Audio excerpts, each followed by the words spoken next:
Hello, this is the daily COVID update from Deccan Herald. I am Akhil. On the bulletin today, Karnataka reports 36 fresh cases. A PIL in the Supreme Court asked for private hospitals to treat COVID-19 patients. The finance minister announces several structural reforms in sectors like mining, and Nitin takes a look at the top fake news of the week. But first, a look at the daily figures. The country currently has more than 53,000 active cases and has registered 2,790 deaths since the first case was reported in January this year. ICMR has tested more than 94,000 samples for the novel coronavirus in the last 24 hours and has conducted more than 21 lakh tests so far. Moving on, a quick look at how the states did today. In a shocking development, Gujarat added 1,058 new cases today, and this gives the state over 6,000 active cases. Tamil Nadu reported 477 new cases, and this gives it over 10,000 cases so far, out of which 6,973 are still active. Delhi has 438 new cases and has registered 6 deaths and has 5,278 active cases. In Maharashtra, Mumbai alone registered 884 new cases and 41 new deaths today. The Brihan-Mumbai Corporation wants to create a quarantine facility at the Wankhede Stadium, the iconic cricket ground, to deal with the surge in cases. 36 new cases were reported from Karnataka today, of which 12 cases are those who have returned from Mumbai, Ahmedabad, and also inter-district travel. One patient has returned from Dubai. The rest are primary and secondary contacts of previously diagnosed patients. Shivajinagar in Bengaluru, meantime, has reported all 14 of the city's cases today, and all the new cases are secondary contacts of patient 653. 11 cases yesterday were traced back to the same patient, and with the spike in cases, Shivajinagar seems to be the latest cluster zone in the city. Now, patient 653, a housekeeper in a COVID-designated quarantine hotel, caught the infection from a nurse working at Shifa Hospital who had in turn been infected by an OPD patient. All of patient 653 contacts so far have been men between the ages of 20 to 50, mostly migrants from UP, Assam, and Bihar who work in hotels and as guards. All the men remain asymptomatic to this day, even though they're positive. All of them live in the same building, which has since been closed, and other residents have been isolated. 30 individuals have been tested, and their results are awaited. Cases from Hongasandra, Padranapura, and now Shivajinagar account for slightly over half of all COVID cases reported in the city. Moving on to other cases in the state, Kalaburgi has reported 8 cases. 4 patients are from Hassan, and 3 from Shimoga have a travel history to Mumbai. 1 person from Udupi who has returned from Dubai tested positive today. This is the only COVID case from international travel reported today. Now, with all this, the state has reported 1,092 cases in total, nearly half of which are active cases, and 13 are in the ICU. 36 people have died so far. The state has tested more than 6,000 samples in the last 24 hours. Finance Minister Nirmala Sitharaman announced some structural reforms in her 4th tranche of the COVID stimulus. Government monopoly over coal will soon come to an end. Commercial mining will be allowed on a revenue-sharing basis. Private investment will be allowed in the mineral sector. Import of certain defense equipment will be banned. FDI limit in defense manufacturing under automatic route will be raised from 49% to 74%, and a different budget will announce local defense purchases from next year, and chief of all, the new HAL Tejas aircraft. Power discoms in union territories will be privatized. 10 central trade unions will hold a day-long hunger strike on May 22nd at the Mahatma Gandhi Memorial in Rajghat in the national capital.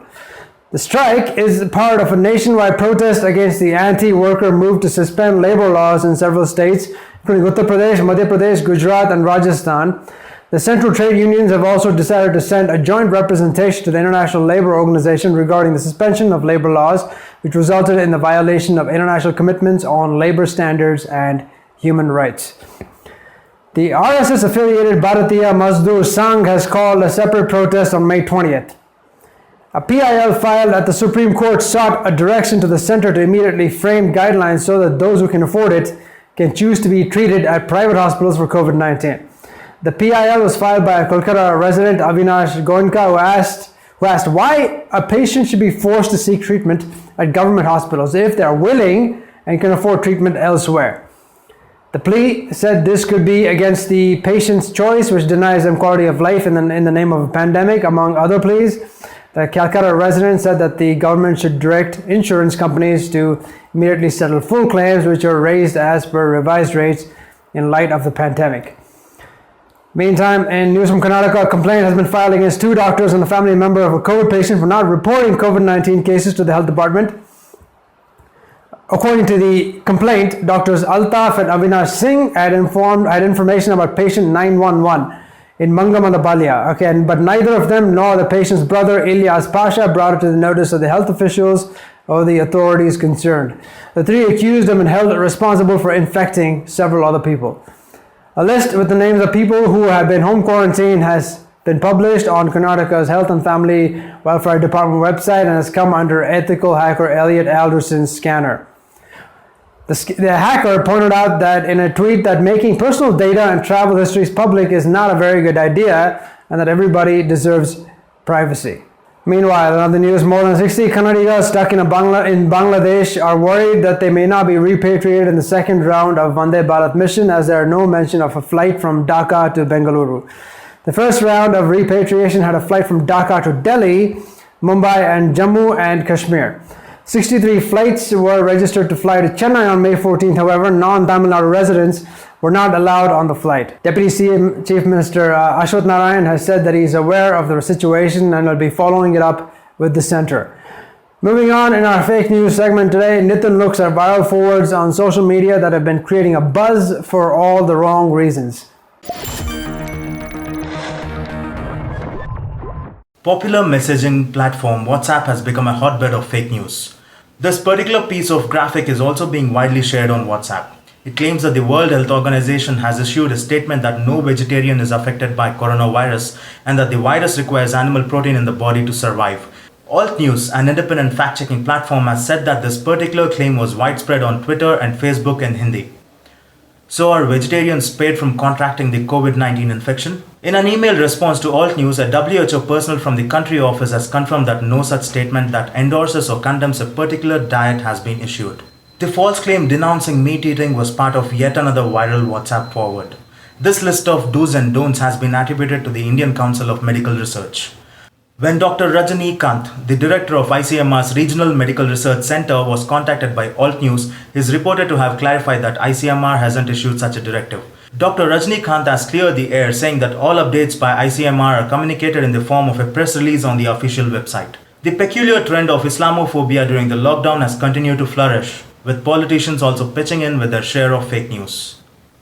West Delhi MP Parvesh Verma had tweeted an old video of Muslims offering namaz in large numbers to claim that they were violating social distancing norms. ये देखिए, क्या यहाँ corona का डर नहीं? इसको भी रोकना चाहिए.